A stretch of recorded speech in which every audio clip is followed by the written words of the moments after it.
السلام عليكم ورحمة الله تعالى وبركاته. الحمد لله والصلاة والسلام على رسول الله.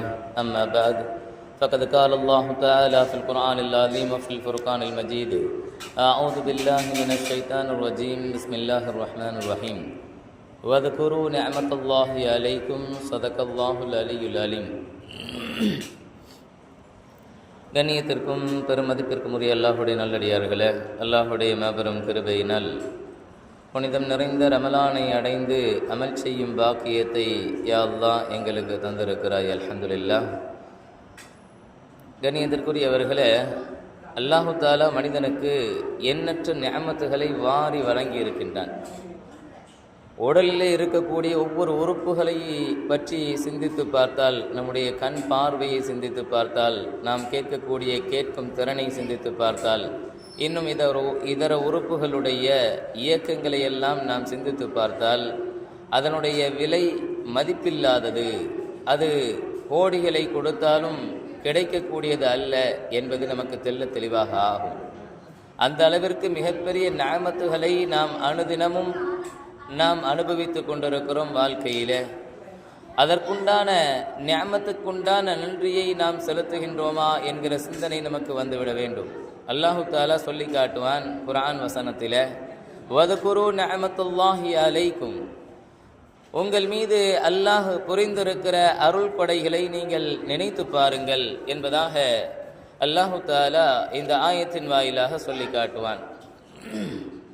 அதே போல இன்னொரு வசனத்திலே, வைன் தஅது நிஅமத்துல்லாஹி லா துஹ்ஸூஹா, அல்லாஹ் செய்திருக்கிற அந்த நிஅமத்துகளை நீங்கள் எண்ணி பார்த்தால் எண்ணி அதை கணக்கிட்டு விட முடியாது என்பதையும் அல்லாஹு தாலா சொல்லி காட்டுகின்றான்.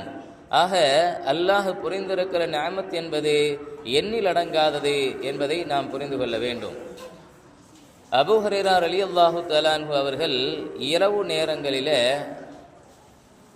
அல்லாஹு அக்பர் என்று சப்தமிட்டு கூறுபவர்களாக இருந்தார்கள். சில சஹாபாக்களை இதை கேட்டு காலை நேரத்திலே அவர்களிடத்தில், நீங்கள் சப்தம் போட்டு அல்லாஹு அக்பர் என்று சொன்னீர்களே, ஏன் என்று கேட்ட பொழுது, நான் அல்லாஹிற்கு நன்றி செய்யும் முகமாக நான் அவ்வாறு செய்தேன் என்பதாக அபூ ஹுரைரா ரலியல்லாஹு தஆலா அன்ஹு அவர்கள் சொன்னார்கள். எந்த நிஅமத்துக்காக வேண்டி நீங்கள் நன்றி செலுத்தினீர்கள் என்று கேட்ட பொழுது, புஸ்ரா என்ற பெண்ணிடம் நான் என்னுடைய வயிற்று பிளப்பிற்காக வேலை பார்த்தேன், அவர்களுடைய வாகனத்தை ஓட்டிச் செல்வேன், அவர்களுக்கு பணிவிடை செய்வேன், இப்படி இன்ன பிற வேலைகளை செய்து நான் என்னுடைய வாழ்நாளை ஓட்டி கொண்டிருந்தேன். அல்லாஹுடைய மாபெரும் கிருபையினால் அல்லாஹு தாலா என்ன செய்தான் தெரியுமா? அந்த புஷ்ரா என்கிற பெண்மணியையே எனக்கு மனைவியாக ஆக்கிவிட்டான். அதே போல உமர் ரலியல்லாஹு தஆலா அன்ஹு அவர்களுடைய காலகட்டத்தில் எகிப்தினுடைய கவர்னராகவும் என்னை அல்லாஹ் ஆக்கினான். அதற்கு நன்றி செலுத்தும் முகமாகத்தான் நான் இவ்வாறு அல்லாஹு அக்பர் என்று நான் சொன்னேன் என்பதாக அபூ ஹுரைரா ரலியல்லாஹு தஆலா அன்ஹு அவர்கள் சொன்னார்கள்.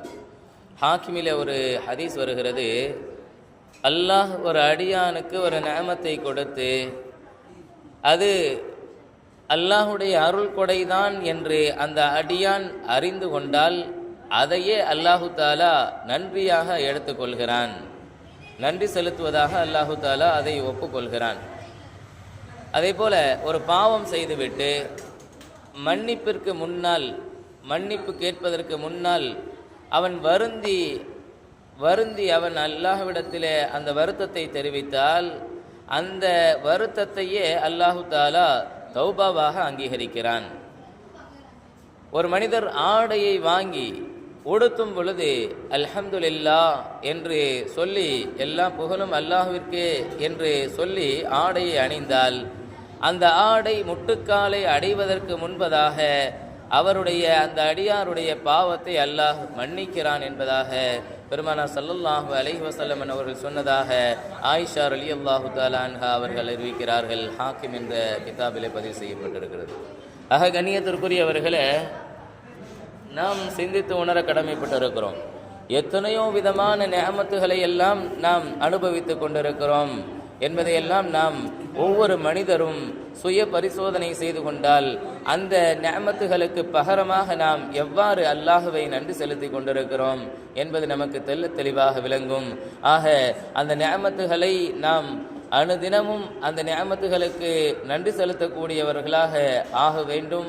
அந்த நசீபை அல்லாஹு தாலா நம் அனைவருக்கும் தந்தொருள் பாலிப்பானாக என்கிற இந்த துவாவோடும் ரமலான் மாதத்திலே அதிகமான நன்மைகளை செய்யக்கூடிய மக்களாகவும் நம் அனைவரையும் அல்லாஹ் ஆக்கிடுவானாக. நாளை மறுமையிலே பெருமானார் ஸல்லல்லாஹு அலைஹி வஸல்லம் அன்னவர்களுடைய ஷஃபாஅத்தின் வாயிலாக சுவனத்தை அடையும் நற்பாக்கியமிக்கவர்களாகவும் நம்மையும் நம்மை சார்ந்த குடும்பத்தவர்களையும் அல்லாஹ் ஆக்கிடுவானாக என்கிற இந்த துவாவோடு எனது வார்த்தைகளை நிறைவு செய்கிறேன். وآخر دعوانا أن الحمد لله رب العالمين. السلام عليكم ورحمة الله تعالى وبركاته.